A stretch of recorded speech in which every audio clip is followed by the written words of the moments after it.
Hello दोस्तों, आप लोगों का स्वागत है हमारे यूट्यूब चैनल पर। हम लोग आज इस वीडियो में पढ़ने वाले हैं कक्षा 7 गृह कौशल यूपी बोर्ड का पाठ 5। इस पाठ का नाम है वायु, ध्वनि एवं मृदा प्रदूषण। हम लोग आज इसका अभ्यास प्रश्न देखने वाले हैं, तो आइए हम लोग इसका देखते हैं। पहला प्रश्न दिया है बहुविकल्पीय प्रश्न, रिक्त स्थानों की पूर्ति कीजिए। इसका क नंबर प्रश्न है रसायनों का छिड़काव खाली स्थान के लिए हानिकारक है। तो यहाँ पर खाली स्थान जो है ब्लू कलर का भरा है, वहाँ पर खाली स्थान था, तो यहाँ पर भरा जाएगा स्वास्थ्य। रसायनों का छिड़काव स्वास्थ्य के लिए हानिकारक है। ख नंबर प्रश्न है वायु प्रदूषण रोकने के लिए खाली स्थान का प्रयोग अनिवार्य है। तो इसका भरा जाएगा CNG। वायु प्रदूषण रोकने के लिए CNG का प्रयोग अनिवार्य है। ग नंबर प्रश्न है विश्व मृदा प्रदूषण दिवस खाली स्थान को मनाया जाता है। तो विश्व मृदा प्रदूषण दिवस कब मनाया जाता है? तो 5 दिसंबर को। तो इसका हो जाएगा विश्व मृदा प्रदूषण दिवस 5 दिसंबर को मनाया जाता है। दूसरा नंबर प्रश्न है अति लघु उत्तरीय प्रश्न। इसका हम लोग देखेंगे क नंबर प्रश्न। CNG का पूरा नाम क्या है? तो इसका उत्तर हो जाएगा कंप्रेस्ड नेचुरल गैस। CNG का पूरा नाम कंप्रेस्ड नेचुरल गैस।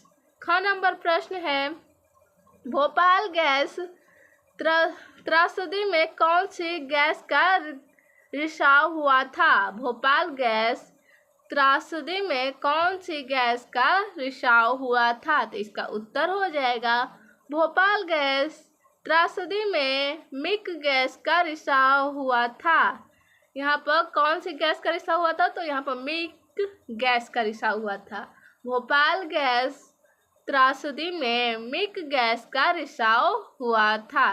तीसरा प्रश्न है अति लघु उत्तरीय प्रश्न। तीसरा नंबर है लघु उत्तरीय प्रश्न। तो इसका देखेंगे हम लोग क नंबर प्रश्न। क नंबर है ध्वनि प्रदूषण के कोई 2 कारण लिखिए। तो इसका उत्तर हो जाएगा मोटर कार, ट्रक, बस आदि के हॉर्न से निकलती आवाजें। जो मोटर कार होता है वो हॉर्न बजाती है, जो ट्रक होता है उसमें से भी हॉर्न आता है। तो इन सब आवाज़ों से ध्वनि प्रदूषण फैलती है।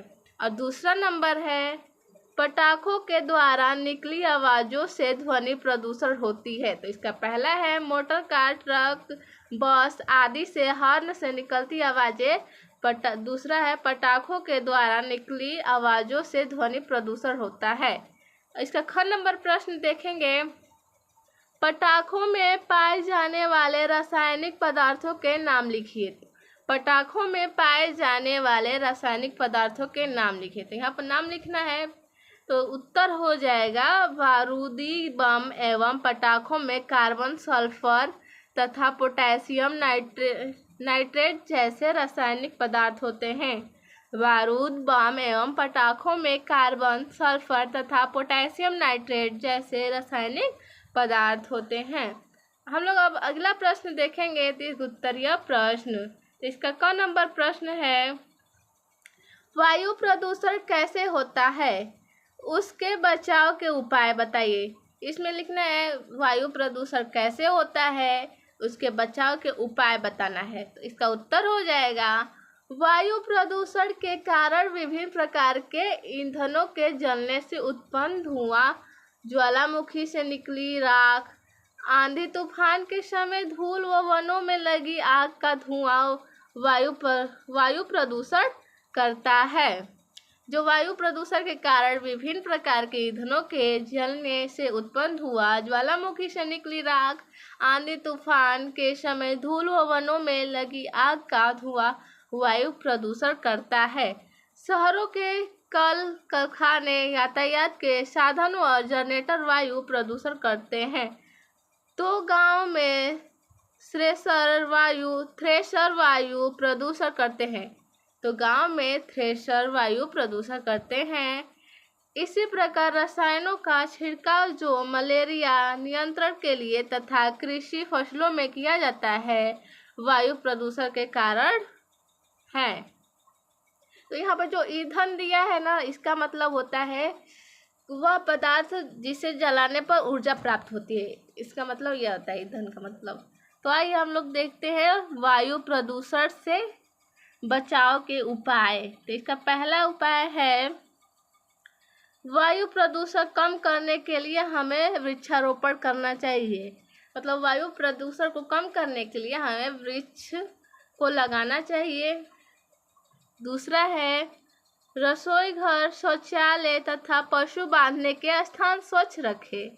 जो रसोई घर होता है, शौचालय होता है तथा पशु बांधने के स्थान, उन सबको स्वच्छ रखना चाहिए।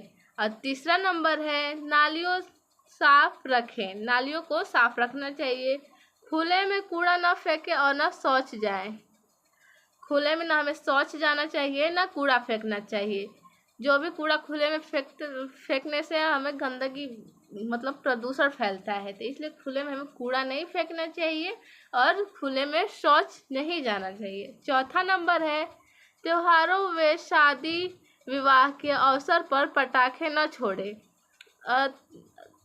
त्योहारों व शादी विवाहों के अवसर पर पटाखे न छोड़े। मतलब जैसे त्यौहार होता है, दीपावली हो गया, तो हम लोग उस दिन पटाखे छोड़ते हैं। और शादी विवाह में जब बारात जाती है तो उस टाइम भी पटाखे छोड़ते हैं। तो हमें ये सब नहीं करना चाहिए, इससे प्रदूषण फैलता है, वायु प्रदूषण। और 5 नंबर है, सड़क पर चलने वाले वाहनों के धुएं से बचे। जो सड़क पर चलती है वाहन, उसमें से धुआं भी निकलता है पीछे से, तो हमें उनसे बचना चाहिए। 6 नंबर है, सोते समय खिड़की व रोशनदान खुला रखे। हम लोग सोते हैं तो उस टाइम खिड़की व रोशनदान खुला रखना चाहिए। अगला प्रश्न देखते हैं। ख नंबर है, मृदा प्रदूषण न हो इसके लिए आप लोगों को क्या सुझाव देंगे, वर्णन कीजिए।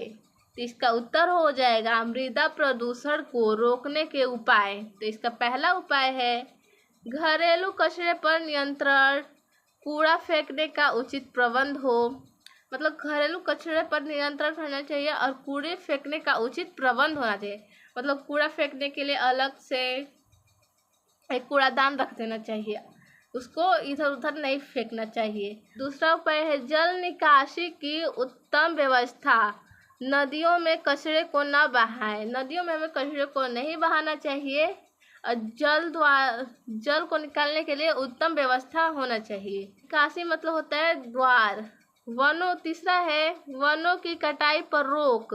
अधिक से अधिक पौधे लगाएं। हमें जो वन के पेड़ होते हैं, पौधे होते हैं, तो उन्हें काटने से रोकना चाहिए और हमें अधिक से अधिक पौधे लगाना चाहिए।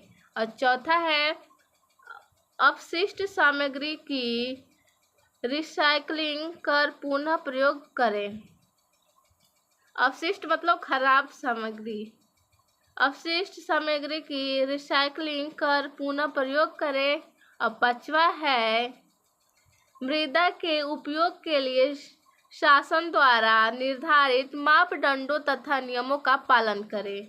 5वां उपाय है, मृदा के उपयोग के लिए, मृदा मीन्स होता है मिट्टी, शासन द्वारा निर्धारित मापदंडों तथा नियमों का पालन करें। तो धन्यवाद।